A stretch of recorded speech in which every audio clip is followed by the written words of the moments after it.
আমাদের সমাজে প্রায় দেখে রমজান মাসে মুরব্বীরা সারাদিন রোজা রেখে ইফতারের পর সিগারেট খায় এবং পরবর্তীতে রোজাগুলো রাখে। তাদের রোজাগুলো কি হচ্ছে ইসলামের সেই মতামত জানতে চাই।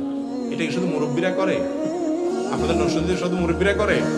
তাহলে এই মুরব্বীদের কথাটা আমরা যুক্তিটা কি? কবি হোক আর যুবক হোক, যেই হোক না কেন, রমজানের রোজা আমরা কেন রাখি বলেন তো? উদ্দেশ্য কি? আরে ভাই, এটা তো ফাইনাল উদ্দেশ্য, প্রাইমারি উদ্দেশ্য বলেন, প্রাথমিক উদ্দেশ্য বলেন। একটা মুখস্থটা বলে দিলেন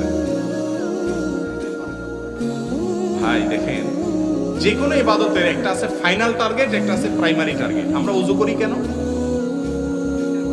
পবিত্রতা অর্জন করি, হয় নামাজ পড়বো, না কোরআন তেলাওয়াত করবো, না তওয়াফ করবো, ঠিক না?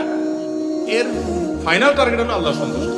তো রমজানের রোজারও একটা প্রাইমারি টার্গেট আছে, একটা ফাইনাল টার্গেট আছে, একটা প্রাথমিক উদ্দেশ্য আছে, একটা চূড়ান্ত লক্ষ্য আছে। রোজার প্রাথমিক লক্ষ্য জানেন না 90-95% রোজাদার। রোজার প্রাথমিক উদ্দেশ্য আল্লাহ কোরআনে বলেছেন, কুতিবা আলাইকুমুস সিয়াম কামা কুতিবা আলাল লাযিনা মিন ক্বাবলিকুম লাআল্লাকুম তাত্তাকুন। তোমাদের উপরে সিয়াম ফরজ করা হয়েছে, তোমাদের পূর্ববর্তীদের উপরে ফরজ করা হয়েছে যেন তোমরা মুত্তাকি হতে পারো। তাহলে রোজার উদ্দেশ্য কি হওয়া? মুত্তাকি কাকে বলে? যার অন্তরে আল্লাহর ভয়ে, আল্লাহর আদেশের প্রতি আজমত এবং বড়ত্বের কারণে হারাম থেকে বেঁচে থাকার চেতনা তার অন্তরে আছে, এরে বলে কি? মুত্তাকি। রমজানের রোজার উদ্দেশ্যই হলো যাতে করে আমাদের ভিতরে আল্লাহর ভয়ে হারাম ছাড়ার চেতনা তৈরি হয়। কেউ রমজান মাসে রোজা রাখলো, কিন্তু তার ভিতরে আল্লাহর নিষিদ্ধ কাজ না করার যে চেতনা, এটা তার মধ্যে তৈরি হলো না, এটা সে নাথিং মনে করে, হারাম কাজ সে তার আগের মতোই করে। তাহলে এই ব্যক্তির রোজার প্রাথমিক উদ্দেশ্য সফল হলো না। আর প্রাথমিক উদ্দেশ্য যদি কোনো ইবাদত সফল না হয়, চূড়ান্ত উদ্দেশ্য সফল হবে না।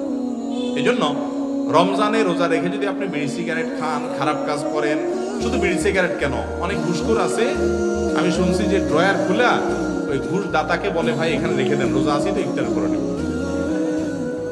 বুঝতে পারছেন? ড্রয়ার খুলে দেয় অফিসে, বলে ভাই রোজা আছি তো এখানে রাখি দেন আপনি, আমি ইফতারের পরে ধরবো।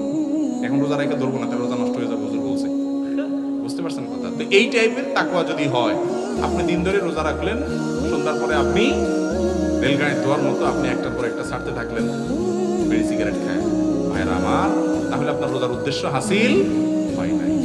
অন্তত কমায়া কমায়া আস্তে আস্তে নিজে ভালোর দিকে আসতে হবে। আল্লাহ আমাকে আপনাকে সবাইকে রমজানের রোজার যে উদ্দেশ্য আছে সেই উদ্দেশ্য পূরণ করে রোজা রাখার তৌফিক দান করুন। জাযাকুমুল্লাহ খাইর।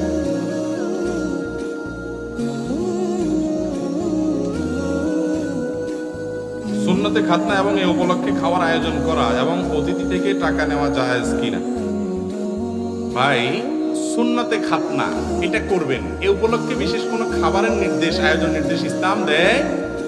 আমরা আমাদের পোলাপাইনগুলোরে টাকা পয়সা মেশিন এমন বানাইছি, জন্মের পর থেকেই আমরা আয় ইনকামের বিভিন্ন সিস্টেম বাইর করি, ঠিক না? নাই, বাচ্চাদেরকে দেখা যায় যে অযথা তাদের নামে বিভিন্ন রকম অনুষ্ঠান করে। জন্মের পরে অনুষ্ঠান, ওই দাঁত বাইরে হলে কি জানি অনুষ্ঠান, তখন নারীরা পিঠা নিয়ে আসতে হয়, খাওয়ার দান্দা আর কি।